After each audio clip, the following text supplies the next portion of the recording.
देश के भविष्य पे ये अनमोल विद्यार्थियों, आप सबको सादर नमस्कार। कैसे हैं आप सब? आशा करता हूं कि आप लोग स्वस्थ होंगे, आप लोग मस्त होंगे और अपनी पढ़ाई पर अपना कीमती वक्त खर्च कर रहे होंगे। और आप सबको अपनी पढ़ाई पर अपना समय खर्च करना ही चाहिए। अनावश्यक गतिविधियों में यदि आप संलग्न रहते हैं तो इससे आपका भविष्य प्रभावित होता है और आप अपने जीवन में कुछ भी ऊंचा मुकाम हासिल नहीं कर सकते हैं। वहीं आप यदि अपना समय अपनी पढ़ाई पर खर्च करते हैं, अपने को बेहतर बनाने के लिए खर्च करते हैं, तो इससे आपका भविष्य बेहतर होता है और आपके परिवार का भी भविष्य बेहतर होता है। तो अपने बेहतर भविष्य के लिए संकल्पित रहिए और हर दिन ऊर्जावान रहिए और पढ़ते रहिए। निश्चित रूप से भविष्य जो होगा वह स्वर्णिम होगा। भूगोल के एक और अध्याय को लेकर के आज मैं आपके बीच में मौजूद हूँ, जिस अध्याय का नाम है बिहार कृषि एवं वन संसाधन। इससे जो भी इंपॉर्टेंट प्रश्न है उन प्रश्नों को मैं आपके बीच में रखूंगा। आप लोग केवल ध्यान से सुन लीजिएगा और यकीनन मैं आशा और विश्वास दिलाता हूं कि आप जब इस वीडियो सेशन को अंत तक सुन लेंगे तो इससे जो भी प्रश्न जो भी मैं अभी बताने जा रहा हूं, जो कि बोर्ड परीक्षा में पूछे जा चुके हैं अथवा पूछे जाने की संभावना है, तो वे तमाम प्रश्न आपसे बन ही जाएंगे। तो प्रथम प्रश्न आपके बीच में ये रहा, बिहार में कृषि की निम्न उत्पादकता के 2 कारण लिखे। अर्थात बिहार में कृषि जो है इसका कम जो होता है, कृषि की उत्पादकता कम हो पाती है, इसका 2 कारण क्या है? तो लिखेंगे हम लोग बिहार में कृषि की निम्न उत्पादकता के 2 कारण निम्नलिखित है। प्रथम कारण आप लोग लिख सकते हैं सिंचाई की व्यवस्था। लिखेंगे बिहार में आज भी कुछ ऐसे जिले ऐसे हैं जहां पर सिंचाई की बेहतर सुविधाएं नहीं है ना। नहर का निर्माण या तो हुआ ही नहीं अथवा जहां पर है वहां पर नहरों में जल ही नहीं है ना। अथवा कुछ एक ऐसी नदियां हैं जहां पर नदियों का जल पूरी तरीके से सूख चुका है ना, अथवा सूखने की कगार पर है। तो ऐसी स्थितियां जो है और इस कारण से क्या होती है, तो सिंचाई की जो विधि व्यवस्था है वो प्रभावित होती है और सिंचाई की व्यवस्था ही नहीं होगी तो कृषि में उत्पादकता कैसे हो सकती है? तो सिंचाई की व्यवस्था अच्छी हर जगह पर नहीं है। इस कारण से भी बिहार में कृषि में क्या होता है, तो निम्न उत्पादकता का ये मूल कारण है सिंचाई की व्यवस्था। क्योंकि सिंचाई की बेहतर व्यवस्था यहाँ पर नहीं होने के कारण यहाँ पर के कृषकों को मानसून पर निर्भर रहना पड़ता है। तो यह बिहार की कृषि की निम्न उत्पादकता का प्रथम कारण है।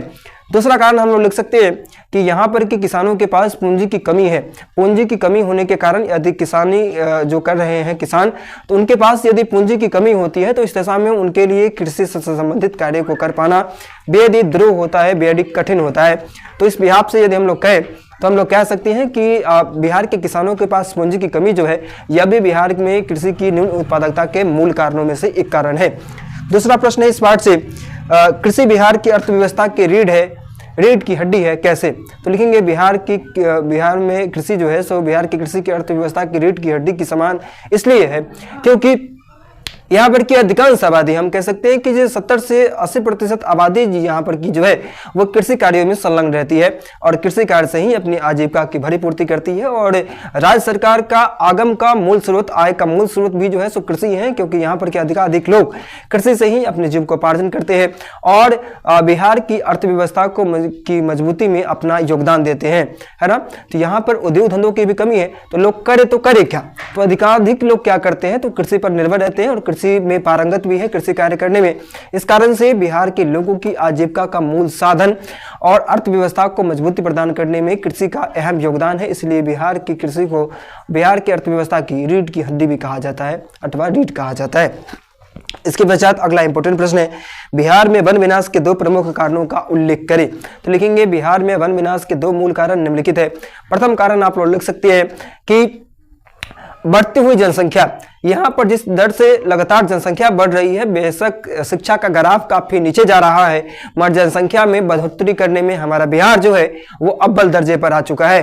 तो कह सकते हैं यहाँ पर की बढ़ती हुई जनसंख्या वन विनाश का मूल कारण है, क्योंकि लगातार जनसंख्या जो बढ़ रही है तो रहने के लिए घर तो चाहिए ना, है ना। तो इस दिशा में क्या हो रहा है, तो वनों का लगातार अंधाधुंध कटाई किया जा रहा है। तो बढ़ती हुई जनसंख्या वन विनाश का प्रथम कारण लिख सकते हैं हम लोग। दूसरा कारण लिख सकते हैं जो वन विनाश का दूसरा बिहार में मूल कारण यह भी है कि यहाँ पर के लोगों की पास जो है सो ईंधन के रूप में प्रयोग करने के लिए उनके पास एलपीजी का प्रयोग करने इतना पैसा नहीं है। इस कारण से वो क्या करते हैं, अधिकाधिक यहाँ पर के बिहार के आज भी कुछ ऐसे प्रांत, कुछ ऐसे गांव के लोग ऐसे हैं जो कि ईंधन के रूप में लकड़ी का सर्वाधिक प्रयोग करते हैं। तो यह भी वन विनाश का सर्वाधिक मूल कारण में से एक कारण हम लोग कह सकते हैं। तो इसके पश्चात अगला इंपॉर्टेंट प्रश्न इस पाठ से, बिहार के किस भाग में सिंचाई की आवश्यकता है और क्यों?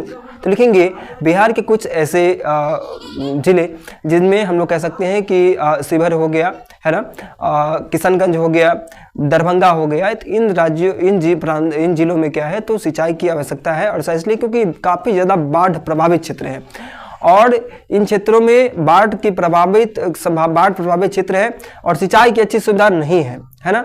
तो इन क्षेत्रों में भी यदि सिंचाई की बेहतर यदि सुविधा होती है तो इन क्षेत्रों में भी कृषि से अत्यधिक उत्पादकता की प्राप्ति की जा सकती है। तो हम कह सकते हैं इन जिलों में यदि सिंचाई की व्यवस्था हो, और ऐसा इसलिए जरूरी इसलिए भी है क्योंकि यहाँ ये बाढ़ प्रभावित क्षेत्र है और बाढ़ में जब जल आता है तो काफ़ी जल आ जाता रहता है, और नदियों में जब जल नहीं हो तो किस प्रकार बिल्कुल सूना सूना सा रहता है, बिल्कुल, है ना।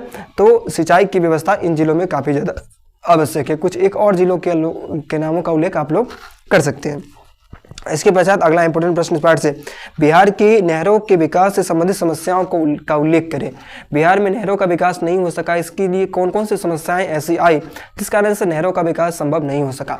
तो लिखेंगे बिहार में नहरों के विकास से संबंधित निम्नलिखित समस्याएं हैं। पहली समस्या के रूप में आप लोग लिख सकते हैं राज्य सरकार की उदासीनता। राज्य सरकार नहरों के विकास से संबंधित कार्यों को कर पाने में क्या है तो कहीं ना कहीं उदासीनता दिखाती है, कहीं ना कहीं वो उतनी जागरूकता नहीं दिखाती, इस कारण से नहरों का विकास नहीं हो सका है।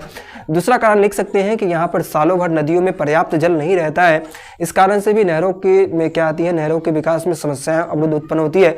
तीसरा कारण आप लोग भी लिख सकते हैं कि जो कुछ एक ऐसे व्यक्ति होते हैं समाज के जो कि नहरों के लिए अपनी जमीन नहीं देना चाहते हैं, तो इस कारण से भी नहरों का विकास जो है सो वो विकास का ग्राफ जो है सो काफ़ी नीचे जा रहा है अथवा नहीं हो रहा है। बिहार में धान की फसल के लिए उपयुक्त भौगोलिक दशाओं का उल्लेख करें। तो लिखेंगे बिहार में धान की फसल के लिए भौगोलिक दशाएं निम्नलिखित है। प्रथम लिख सकते हैं आप लोग कि जलोढ़ एवं चिकनी मिट्टी चाहिए धान की फसल के लिए। दूसरा तापमान के लिए आप लोग लिख सकते हैं कि तापमान लिख करके डैश लिख करके आप लोग लिख सकते हैं कि 22 डिग्री सेल्सियस से लेकर के और 32 डिग्री सेल्सियस तक का तापमान होना जरूरी होता है।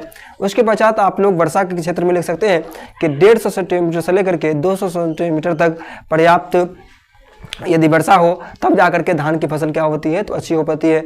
और क्या कहते हैं, और ससमय बारिश का भी आगमन होना काफ़ी ज़्यादा जरूरी होता है, अगर नहीं हो तो वो भी धान की फसल को प्रभावित करता है। तो ये सभी भौगोलिक दशाएं हैं। ये भौगोलिक दशाएं यदि पर्याप्त मात्रा में यदि उपलब्ध रहें तो निश्चित रूप से बिहार में धान की फसल भी होगी वो बेहतर होगी। तो आशा करता हूँ कि आपको ये वीडियो सेशन पसंद आया होगा। आप लोग ध्यान से जो भी आपके पास अब कीमती समय बचा हुआ है उस कीमती वक्त का यूज़ कीजिए और मिसयूज़ मत कीजिए। ज़िंदगी मिसयूज़ करने के लिए नहीं बल्कि यूज़ करने के लिए आपको मिला है। ज़िंदगी को यूज़ करते रहिए, अर्थात उपयोगी कार्यों में अपने समय का निवेश कीजिए। निश्चित रूप से आपको भविष्य में मुनाफा जो मिलेगा उससे आपके मन को संतोष मिलेगा और आपके परिवार का एक बेहतर कल का निर्माण होगा। धन्यवाद।